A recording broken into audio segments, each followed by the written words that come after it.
증권가에서 짧은 보고서 하나가 화제입니다. 골드만삭스가 내놓은 5가지 안전자산 목록입니다. 그런데 이 목록에서 빠진 이름이 있습니다. 바로 한국 주식입니다. 정확히는 반도체주와 성장주 그리고 대만과 한국 증시입니다. 최근 국내 증시는 하루에도 6에서 9%씩 오르내리는 날이 반복됐습니다. 투자자들 사이에서는 이런 변동성을 어떻게 견뎌야 할지 걱정이 커지고 있습니다. 이런 시점에 나온 골드만삭스의 진단이라 더 눈길이 갑니다.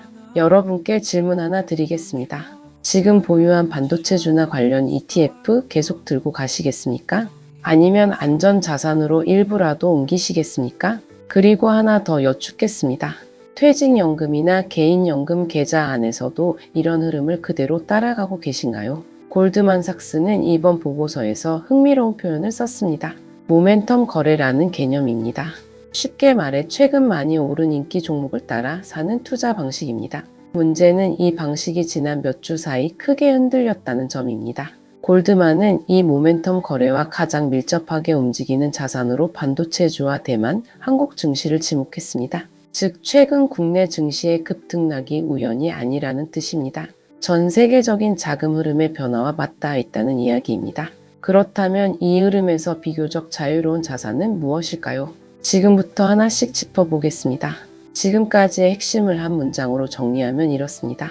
한국 반도체주의 최근 변동성은 개별 기업의 문제가 아니라 전 세계 모멘텀 거래 붕괴와 연결된 흐름이었습니다. 그렇다면 골드만삭스가 지목한 5가지 자산은 정확히 무엇일까요? 먼저 채권 이야기부터 시작하겠습니다. 골드만삭스는 장기물과 단기물 채권 모두 최근 변동성으로부터 비교적 우수하게 보호받고 있다고 평가했습니다. 여기서 헷갈리는 분들 많으실 겁니다. 채권이 안전하다는 말은 자주 들었지만 지금처럼 주가가 하루에 몇 %씩 뛰는 시기에는 그 의미가 조금 다르게 다가옵니다. 주식이 심리와 수급에 따라 급등락하는 것과 달리 채권은 금리라는 비교적 예측 가능한 변수에 더 크게 움직입니다. 그래서 최근처럼 모멘텀 거래가 무너지는 국면에서 상대적으로 덜 흔들렸다는 설명입니다. 두 번째는 소프트웨어 주식입니다. 이 부분이 특히 흥미롭습니다. 올해 초 이른바 사스 대란으로 불리는 침체를 겪으며 소프트웨어 관련주는 이미 큰 타격을 받았습니다. 그런데 역설적으로 이 때문에 최근의 모멘텀 붕괴에서는 비교적 비껴갈 수 있었다는 분석입니다. 이미 많이 빠진 자산은 추가로 크게 흔들릴 폭이 상대적으로 적었다는 뜻입니다. 먼저 넘어진 사람이 나중에 넘어질 일이 적은 것과 비슷한 이치입니다. 세 번째는 미국의 저변동성 주식입니다. 말 그대로 평소에도 크게 오르내리지 않는 종목들입니다. 골드만삭스는 이런 주식들이 본질적으로 모멘텀 거래에서 비롯되는 광범위한 변동성으로부터 자유롭다고 설명했습니다. 화려하게 오르지 않는 대신 크게 흔들리지도 않는 자산이라는 의미입니다. 네 번째는 부동산 관련 주식입니다. 최근 부동산 시장이 호조를 보이는 배경에는 금리가 안정되고 앞으로 더 낮아질 것이란 기대감이 자리하고 있습니다. 금리 인하 기대는 부동산 관련 자산에 우호적으로 작용하는 경우가 많습니다. 주식시장의 급등락과는 다른 흐름을 보이는 이유입니다. 마지막 5번째는 배당주입니다. 꾸준히 배당금을 늘려온 기업들은 이번 모멘텀, 주식의 매도세 속에서도 상대적으로 뛰어난 성과를 보였다고 골드만삭스는 설명했습니다. 배당주는 주가 차익보다 꾸준한 현금 흐름에 초점을 맞춘 자산입니다. 시장이 출렁일 때 오히려 이런 꾸준함이 힘을 발휘하는 경우가 많습니다. 여기서 잠시 짚고 넘어갈 부분이 있습니다. 골드만삭스가 이 5가지를 언급한 배경에는 지난 3주 동안 시장 주도권이 시험대에 올랐다는 진단이 있습니다. 모멘텀 요인이 2000년대 초반 이후 가장 급격한 매도세를 불러왔다는 설명도 함께 나왔습니다. 닷컴 버블 붕괴 이후 처음이라는 표현까지 나올 정도로 이번 흐름을 가볍게 보지 않는다는 뜻입니다. 이 지점에서 끝까지 봐야 할 이유가 하나 생깁니다. 이 5가지 자산이 단순히 오늘의 투자 조언으로 끝나는 이야기가 아니기 때문입니다. 여기까지의 핵심을 한 문장으로 정리하면 이렇습니다. 채권, 소프트웨어주, 저변동성주, 부동산주, 배당주는 모두 최근의 급등락 장세에서 상대적으로 흔들림이 적었던 자산들입니다. 그런데 이 5가지 자산의 공통점을 자세히 들여다보면 우리가 놓치고 있던 더 큰 흐름이 보입니다. 지금까지 5가지 자산을 하나씩 살펴봤습니다. 그런데 이 목록에서 진짜 중요한 것은 개별 자산 이름이 아닙니다.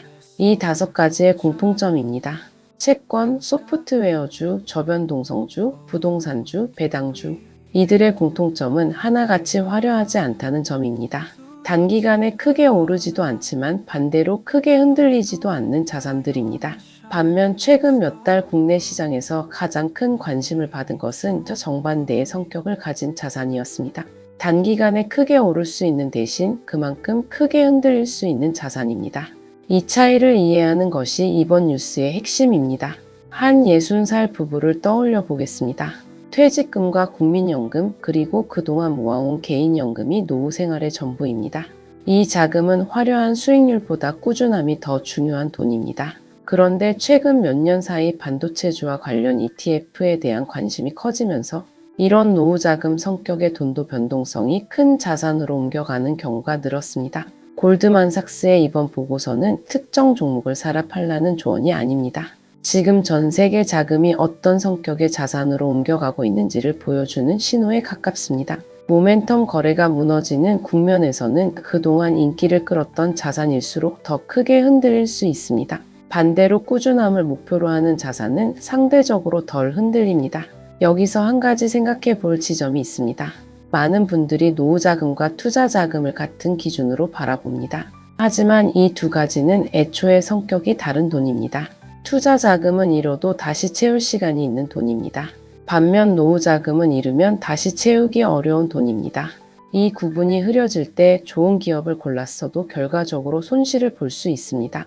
바로 이 지점이 이번 골드만삭스 보고서가 우리에게 던지는 진짜 메시지입니다. 특정 종목이 좋다 나쁘다의 문제가 아니라 내 돈의 성격에 맞는 자산을 고르고 있는가의 문제입니다. 지금까지 가장 중요한 내용을 한 문장으로 정리하면 이렇습니다.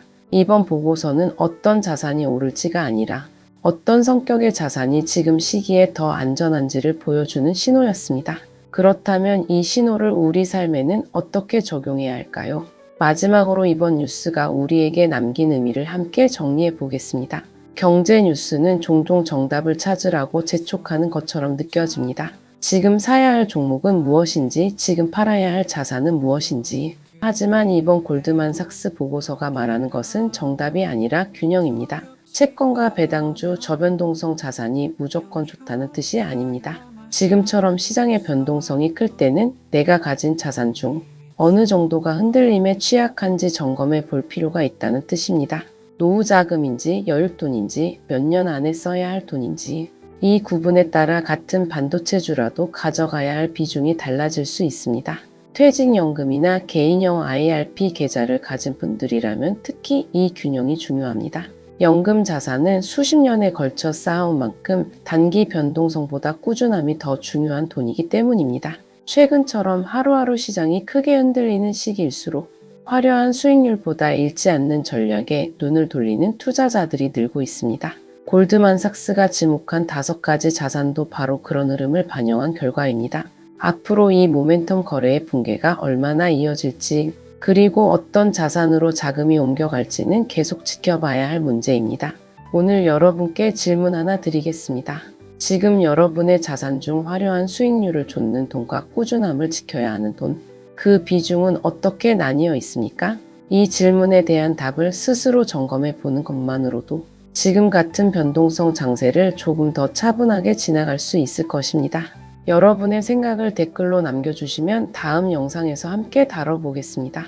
다음 영상에서는 국내외 자금이 실제로 어떤 자산으로 옮겨가고 있는지 그리고 그 흐름이 우리 연금과 자산에 어떤 영향을 줄 수 있는지 차분히 살펴보겠습니다. 구독과 좋아요는 한 번 더 생각해 보게 만드는 힘이 됩니다. 오늘도 행복한 하루 되세요. 감사합니다.